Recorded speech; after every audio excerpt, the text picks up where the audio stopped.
I, Rachna Agrawal, welcome you in today's class as we were studying Rainbow Class 12th English Compulsory Book First, and the chapter that is going on is lesson number 1, Water. This page has been completed. Up to this paragraph we have discussed in our previous classes. I hope you must have watched those videos. If not, I request that you should watch those videos so that you can be in flow of the chapter. Now today we will begin from here. This is a chapter written by C.V. Raman. The flow of water has undoubtedly played a great part and a beneficent one in the geological processes by which the soil on the earth's surface has been formed from the rocks of its crust. As it is said by C.V. Raman that water has the power to carry silt, and this silt makes the soil very fertile and it is good for the crops also. Geologists also say that the soil has been formed on the earth from the rocks of its crust. जो पानी का flow होता है उससे जो भी geological activities होती हैं उनसे जो धरती के ऊपर जो मिट्टी बनी है जो भी फॉर्मेशन हुआ है that is truly played a very important role for the development of the earth soil surface. The author is saying that the same agency, however, under appropriate conditions, can also play a destructive part and wash away the soil, which is the foundation of all the agriculture, and if allowed to proceed unchecked, can have the most disastrous effect on the life of the country. Here, C.V. Raman is saying that if the same activity of flowing of soil continues for a longer time under certain conditions, then it can become destructive. ये विनाशकारी भी हो सकती है and it can take away the soil which is the foundation of agriculture. जो soil होती है, foundation होती है किसी भी agriculture की, fertile soil जो होती है, अगर वो पानी के flow के साथ ऐसे ही बहती रही तो it can play a destructive role also. And if it is not checked in time, it can give us a disastrous effect. It can give negative effect on the life of the country, because life of a country is completely dependent on agriculture. If we don't have mobile, we can survive, but if we don't have food to eat, we cannot survive. So agriculture is the most important thing, and for agriculture, fertile soil is the foundation. So if soil is washed away, then how we will have a better agricultural system with us? So movement of soil, flow away, washing away of soil should be checked. And if it is allowed to proceed, if this movement of soil is allowed to proceed without checking, अगर इस flow को रोका नहीं गया तो it can create so many disastrous effects. It can provide negative effects to the life survival of human being or other animals and plants of a country. Writer CV Raman इसको हिंदी में समझता है. राइटर सीवी रमन कुछ इस तरीके से बात कहना चाहते हैं कि ये जो एक्टिविटी है सॉइल को मूवमेंट की, जो मिट्टी को जो पानी बहा करके ले जाता है, वो एक डिस्ट्रक्टिव रोल भी हो सकता है, क्योंकि इफ ये एक्टिविटी जो है सर्टेन कंडीशंस के अंदर ठीक है फर्टाइल एलुवियल सॉइल कहीं ना कहीं पहुंच जाती तो अच्छी बात है, बट अगर ये कंटिन्यू लॉन्ग रन तक रहती है, प्रोसीड होती है, अनचेक्ड होती है कि उसमें फर्टाइल मिट्टी अगर बराबर बहती जाएगी तो जो कि एग्रीकल्चर का फाउंडेशन होता है, अगर वो कंटिन्यू रही कि फर्टाइल सॉइल फ्लो अवे हो गई, वॉश अवे हो गई और कंटिन्यू रहती है, तो किसी भी कंट्री के जो लाइफ है उसके लिए ये नेगेटिव इफेक्ट डाल सकती है. Let us continue. यहां तक समझ में आया? Now let us continue. The problem of soil erosion is one of the serious import in various countries, especially in many parts of India. ये जो soil erosion term हुआ है इसका क्या मतलब होता है? इसका मतलब होता है कि जो soil होती है वो wash away हो जाती है. The washing away of the soil by fast flowing water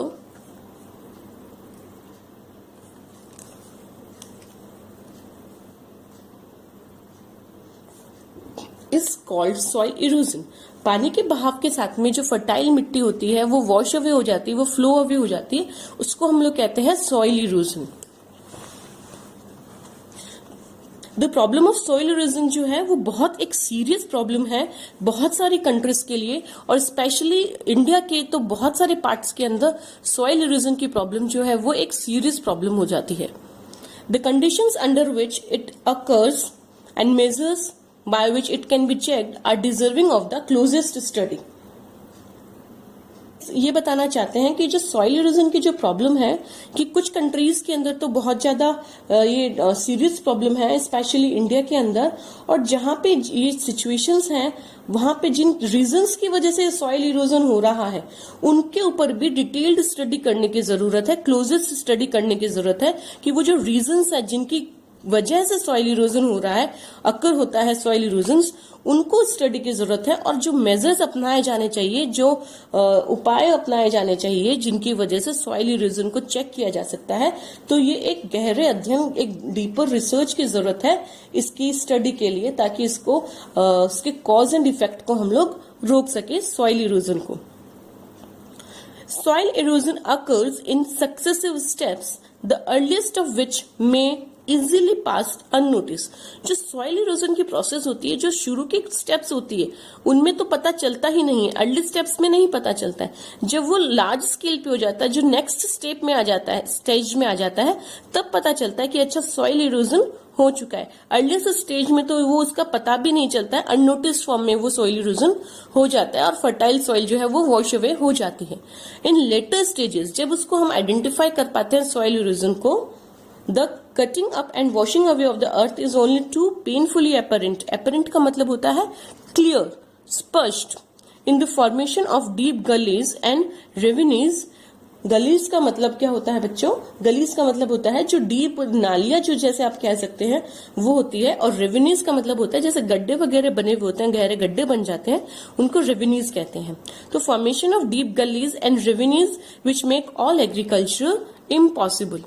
जब इसकी लेटर स्टेजेस में हमें पता चलता है कि सॉइल इरोजन हो चुका है, तो हमें कैसे पता चलता है कि मिट्टी कटने लग जाती है, अर्थ का जो ऊपर का टॉप का एरिया है वो वॉश अवे हो जाता है, और वो इतना पेनफुल होता है, हमें क्लियरली स्पष्ट रूप से दिखाई देने लग जाता है कि मिट्टी का जो कटिंग अप हो चुका है, वॉश अवे हो चुका है, जिसकी वजह से गहरे गड्ढे हो चुके हैं, गहरी नालियां बन चुकी हैं, and because of it agriculture has become impossible. और उस एरिया के अंदर एग्रीकल्चर की जो प्रोसेस है वो कंटिन्यू नहीं हो सकती है, कंप्लीट एग्रीकल्चर जो है वो इम्पॉसिबल के जैसा हो जाता है। तो ये हमने यहां से यहां तक का पढ़ा। I hope you all are understanding it.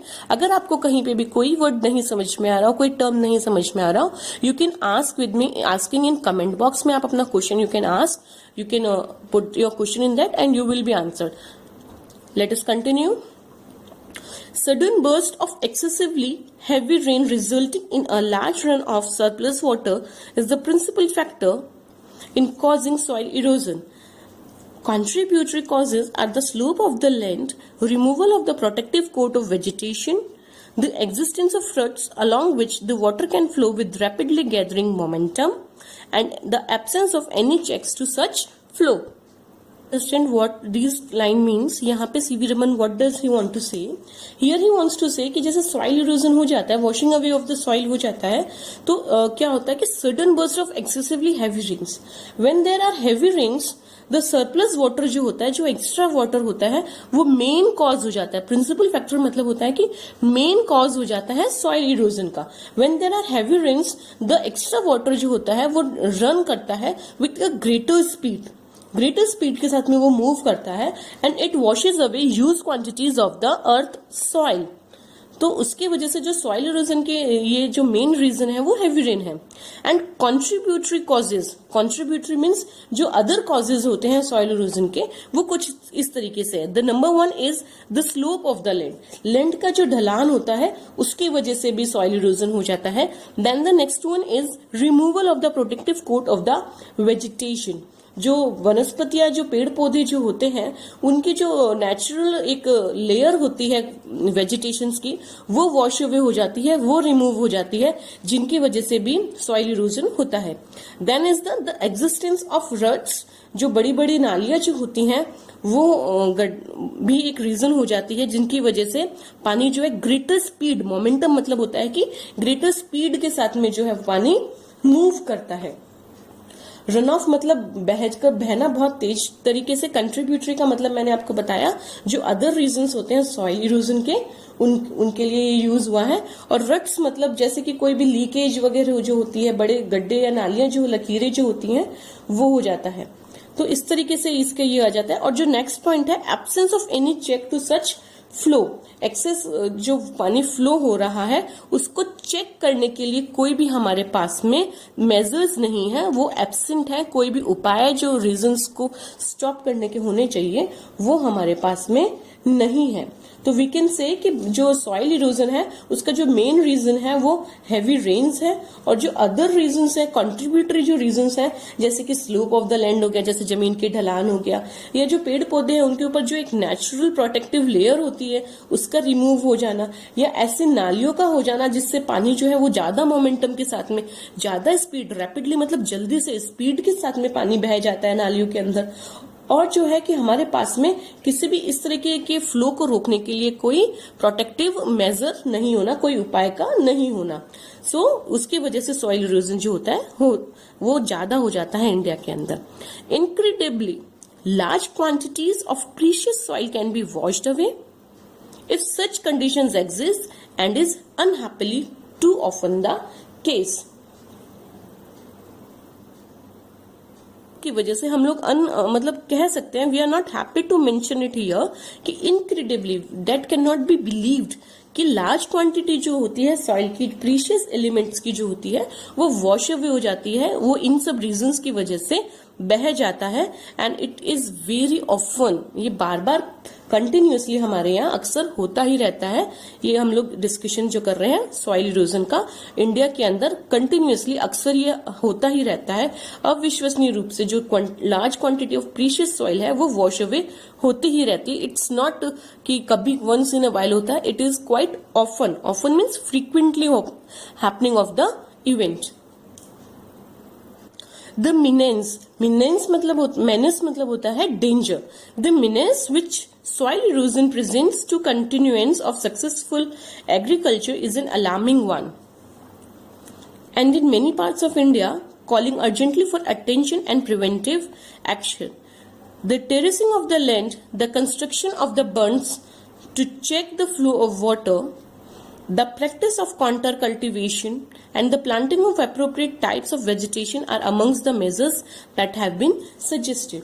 तो जो एक सक्सेसफुल एग्रीकल्चर है उसके अंदर जो मोस्ट डेंजरस थिंग जो है, जो एक अलार्मिंग सिचुएशन है, वो यही है इंडिया के अंदर कि सक्सेसफुल एग्रीकल्चर के अंदर जो एक अलार्मिंग सिचुएशन है, जो मेजर डेंजर है, वो सॉइल इरोजन है। सॉइल इरोजन के एक रीजन है, एक बड़ा रीजन है जिसकी वजह से सक्सेसफुल एग्रीकल्चर हमारे यहाँ एग्रीकल्चर नहीं हो पाता है in many parts of India. And it is calling urgently for attention, और ये जो है ये चाहता है, we want that it should be stopped, it needs to be checked and preventive action should be taken. ये अर्जेंटली एक very prior need है कि हम इसकी तरफ ध्यान दें और इसको anyhow we should try to stop soil erosion. Steps should be taken to stop this soil erosion. और इसके लिए क्या किया जा सकता है, ये इसके अंदर रीजंस जैसे अभी डिस्कस किए थे सॉइल इरोजन के, अब कुछ सोल्यूशन मेजर्स भी हैं, सीवी रमन ने इसके अंदर डिस्कशन किए हैं कि जैसे कि सॉइल इरोजन जो है मोस्ट डिस्ट्रक्टिव फॉर्म होता है वाटर फ्लो का और सॉइल को फ्लो कर लेने का। तो we can check this destruction, हम इस डिस्ट्रक्शन को चेक कर सकते हैं। और वो क्या क्या सॉल्यूशंस उन्होंने दिए हैं कि टेरेसिंग ऑफ लैंड आप कर सकते हैं, आप लैंड को सीढ़ीदार जो लेयर्स बना करके पानी के फ्लो को आप रोक सकते हैं। जमीन के ऊपर जो सीढ़ीदार परतें बनाई जाती है वन स्टेप बाय स्टेप, वो हम कर सकते हैं वाटर के फ्लो को रोकने के लिए। और क्या कर सकते हैं, कंस्ट्रक्शन ऑफ बंड्स, जो छोटे छोटे से बांध बनाए जाते हैं वो कर सकते हैं फ्लो ऑफ वाटर को रोकने के लिए। प्रैक्टिस ऑफ कॉन्टर कल्टीवेशन, जो सीढ़ीदार अभी हमने बात की, जो सीढ़ी के रूप में, स्टेयर्स के रूप में, जैसे कि कॉन्टर कल्टीवेशन उसको कहते हैं, वो किया जा सकता है। Planting of appropriate type of vegetation, जो सॉइल इरोजन को रोकती है, जिन पेड़ पौधों की जो रूट्स होती है वो मिट्टी को कसके पकड़ने का, जिसके अंदर स्टैमिना होता है, वो टाइप की एप्रोप्रिएट जो उचित हो, प्रॉपर जो प्लांट्स हो, उनका प्लांटेशन किया जाना चाहिए ताकि सॉइल इरोजन रोका जा सके। These are the measures that has been suggested in this paragraph. It is obvious that the aim should be to check the flow of water at the earliest possible stage. C V Raman कह रहे हैं कि बहुत ज्यादा जरूरी है, it's quite obvious, ये एक सिंपल सी बात है कि हमें जहां तक हो सके इसके बिगिनिंग स्टेज के अंदर ही, अर्लीस्ट स्टेज के अंदर ही हमें वाटर के फ्लो को रोकने का एक एम सेट रखना चाहिए before it has acquired any appreciable momentum. अगर हमने उसको ऐसा नहीं किया तो अगर वो उसने स्पीड एक बार पकड़ ली तो फिर अगर पानी बहने का बहाव तेज हो गया then it would be a destructive power. अगर वाटर फ्लो तेज होता गया, मोमेंटम स्पीड से उसका अगर हो गया है तो वो विशाल अगर फ्लो हो गया है तो then it become a bigger destructive power for us. वो हमारे लिए बहुत डैमेजिंग सिचुएशन हो सकती है ह्यूमन के सर्वाइवल के लिए। कि इस पैराग्राफ में हमने जो बेसिकली पढ़ा है वो यही पढ़ा है कि जो washing away of the soil होती है, वाटर के मूवमेंट्स, उसको हम लोग सॉइल इरोजन कहते हैं। और जो वाटर होता है उसके अंदर एबिलिटी होती है कि वो मिट्टी के जो कुछ एलिमेंट्स या कुछ कण होते हैं उनको कैरी करता है, उसको हम सिल्ट कहते हैं। और अगर ये टाइम से नहीं चेक किया गया वाटर के साथ जो मिट्टी का बहना है और वो लार्ज स्केल पे लग जाता है तो उसको हम सॉइल इरोजन कहते हैं। और ये सॉइल इरोजन जो होता है वो कब होता है जैसे कि बहुत तेज बारिश अगर हो गई है, हैवी रेन अगर हो गया है तो सॉइल इरोजन टेम्परेचर है कि होता ही होता है, क्योंकि जो एक्स्ट्रा वाटर जो फ्लो के साथ में आसमान से धरती पे जब फ्लो करता है तो उसके साथ में जो large quantity of precious soil है वो बह ही जाती है। और उसके जो साथ में कॉन्ट्रीब्यूटरी जो फैक्टर्स थे वो ये बताए थे कि डीप गलीज जो है, रेविन्स जो है, गड्ढे गलियां नालियां जो है वो भी है, जिनकी वजह से जो है कि रेन वाटर जो है सॉइल इरोजन का हैपनिंग करता है, मिट्टी के जो एलिमेंट्स होते हैं उनको बहा के ले जाता है। बट अगर हमने इसको नहीं ध्यान दिया तो it can become a serious problem. तो इस प्रॉब्लम को जब उन्होंने सीवी रमन ने मेंशन किया है तो उन्होंने कुछ प्रिवेंटिव स्टेप्स को भी बताया है कि उन स्टेप्स को हम लोग ले सकते हैं, जैसे the terracing of the land हुआ, हिली एरियाज के अंदर हम बंड्स बना सकते हैं, बांध बना सकते हैं to check the flow of water, और हम लोग कॉन्टर कल्टीवेशन कर सकते हैं, एप्रोप्रिएट टाइप ऑफ वेजिटेशन को हम लोग उगा सकते हैं ताकि ये गति जो है पानी की उसको हम लोग रोक सकें। Let us understand this summary के रूप में मैं इस पैराग्राफ को एक बार आपको हिंदी के में थोड़ा सा बता देती हूँ कि पानी के साथ में जो फ्लो ऑफ सॉइल होता है उसको हम लोग सॉइल इरोजन कहते हैं, क्योंकि पानी के अंदर मिट्टी के कुछ कण को, गाद को उठा के ले जाने की जो पावर होती है, तो जब ये पानी का एक कैरेक्टरिस्टिक आप इसको कह सकते हैं। और जब हैवी रेन्स होती है तो जमीन के ऊपर से जो मिट्टी है वो बह करके जब निकलने लग जाती है तो शुरू की स्टेज में तो ये पता नहीं चलती है, बट जब आगे के स्टेजेस में जब ये पता चलती है तो वो हमारे लिए बहुत ज्यादा डेंजरस हो सकती है, क्योंकि ये जो मिट्टी के इनक्रेडिबल रूप में एक लार्ज क्वांटिटी को बहा करके ले जाती है। और हैवी रेन्स की वजह से जो भूमि के अंदर जो सॉइल जो है वो बहुत तेजी से मूवमेंट हो जाता है। तो ये हमारे लिए एक ग्रेटर रीजन, एक बड़ा रीजन हो सकता है जिसके ऊपर हमें ध्यान देने की जरूरत है। जैसे कि जो बड़े बड़े गड्ढे या बड़ी बड़ी नालियां होती हैं उसके अंदर पानी का फ्लो जो होता है वो बहुत फास्ट हो जाता है, तो वो, और अगर ऐसा होता रहा तो एग्रीकल्चर जो है वो पॉसिबल नहीं होगा, क्योंकि जो फर्टाइल सॉइल होती है वो बह जाती है। तो इसके लिए हम लोगों को कुछ ऐसे स्टेप्स लेने चाहिए जिससे कि हम इसको रोक सकें सॉइल इरोजन को। जैसे कि सीवी रमन ने कुछ स्टेप्स बताए हैं कि जो भी पहाड़ी एरिया होता है वहां के ऊपर हम लोग ना जो सीढ़ीदार रूप में जमीन को शेप कर सकते हैं, पानी के बहाव को रोकने के लिए बांध का निर्माण कर सकते हैं। सीढ़ीदार खेती जो पहाड़ी क्षेत्रों के लिए विशेषकर बताई है उन्होंने, उस ट्रेडिशन को हम लोग अपना सकते हैं। और जो एप्रोप्रिएट जो प्लांट्स और फॉरेस्टेशन जो होता है वो हम कर सकते हैं ताकि हम इसको डिस्ट्रक्टिव रूप लेने से पहले ही हम इसको कंट्रोल कर सकें। So this was this paragraph. I hope आप लोगों को अच्छे से समझ में आया होगा। आप लोग मेरे वीडियो को लाइक सब्सक्राइब करना नहीं भूलें। Thank you.